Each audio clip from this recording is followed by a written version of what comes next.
Моментално нема ништо овде, но се ствара паника у село. Не работат продавниците више. Еве сега мајка и на жена ми се обрати и отидоа малце подалеку ќолат, на некои си 5-6 километра од туку соседно село едно. И не знам, вчера ми се јавија тоа, кој што ви пишав, ми се јавија у 12:10 по овдешно, 11:10 по македонско и ми кажаа тоа, дека денеска ќе се спрема конвој, ако можам у хотел Рамадали, така нешто, 37 километра од нас е, да дојдеме и ја им викам добро, ама со сопствено возило. Со сопствено возило јас не можам да тргам, затоа што нема да ми издржи возилото дефинитивно. А и не можам да излезам од тука. Прво не можам да излезам. Не можете да излезете. Кои се причините? Блокиран е градот со полиција. Ќе поминам ни 100 контроли, ни 100 провокации, не знам. Малце е ризично. У тој смисол е ризично да се онабе. Со дете мало, не знам. И сега не знам, последно време се мислиме, некако се договараме со жена ми, ако некако се прави, ја да останам, да можат нив да ги излечат. Но зошто вие да останете? Па ќе останам што да правам се, за да можат нив да ги земат, ако ги земат. Инаку како што стои ситуацијава, јас колку што ја разбирам, испаѓа само со сопствено возило. Правиме коридори, се помагаме, но со сопствено возило. Со сопствено возило не доаѓа. Така ќе земе некој, ќе ги земе, мислам со нив. Се надевам да ги земе некој. И така, најблиската точка излезна, баш гледав на Google Map, така што е уште вчера што беше незаробена, е 433 километра. Таму да се оди по автопат е таму 54 или 584, така нешто беше, гледав. Даваат на Google Map безбедна зона и да се влезе у Молдавија. 433 километра е точно од крај нас. Да тргнеш на југ и да не влезеш у Одеса, него малце пред Одеса, некои си 100 километра да свртиш на запад. На запад и да се спронеш, таму има отворени излези. Уште колку македонци има во Украина во моментов? Имате ли информација? Јас со никого веќе не се слушам. Вчера со никого не се слушам. Пробав со Сашо, не се јави. Тука имаше у село, имало уште еден од Битола.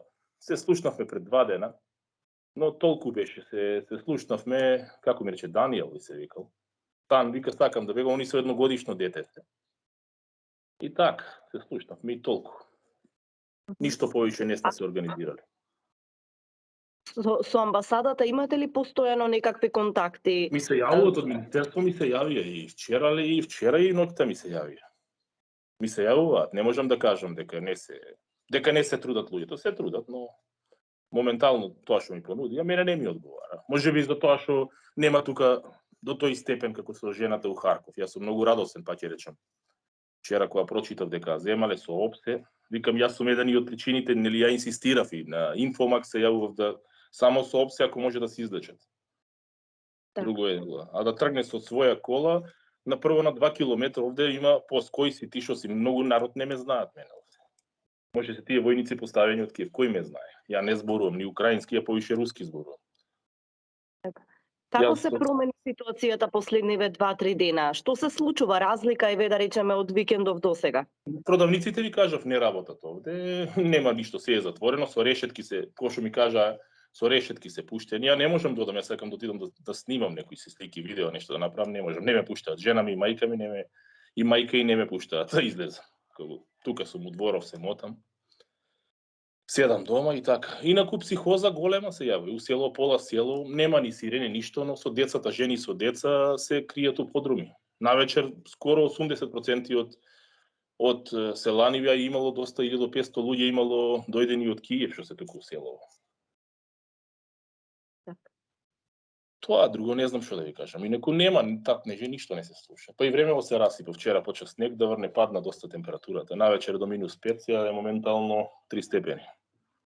Плюс 3 степени е моментално и така, не знам друго што да ви кажам. Се јавува психоза малку. Гледам кај мене почна детево да плаче многу често.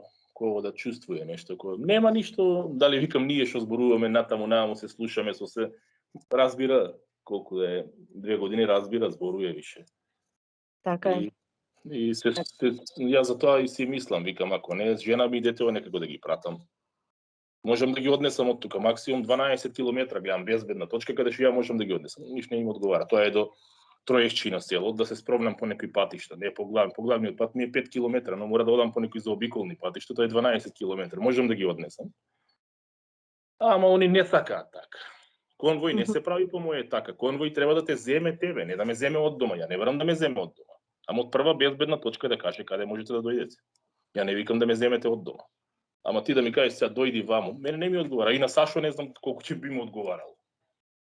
Вие всушност се плашите да се движите во моментов на се плашам да се движам. Тоа е како да дојдам ја и да имам и најнова кола и да може колата да ми издржи до Македонија, да речеме, во принцип како да дојдам ја до тоа место. Треба да размисли. Така е. Да дојдам, ама да дојде тука на пример џип на опсе на некој, а тука имаше џипови 2020 година, јас гледав многу џипови на опсе. Да. Се движеа низ селово. Сега нема никој. Инаку Црвениот крст, Украина се жали, нема никаква помош од Црвениот крст. Меѓународниот Црвен крст, не знам сега. Кој е тој меѓународен, немало никаква помош, се жалат никаква хуманитарна помош. У градот е више лошо, Киев е скоро од север е затворен, сега од исток го затвараат.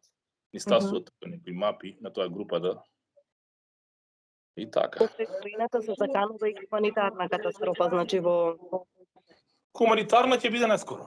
Наскоро ќе биде хуманитарна, посебно тие у градовите. Ние у село ќе издржиме, селата се подрумите се полни со храна, со разноразни има за пиење, компоти имаат тука.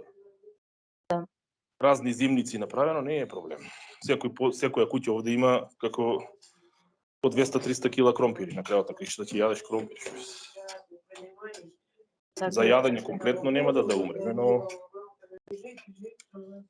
но тоа е вака што да ви кажам, друго не знам.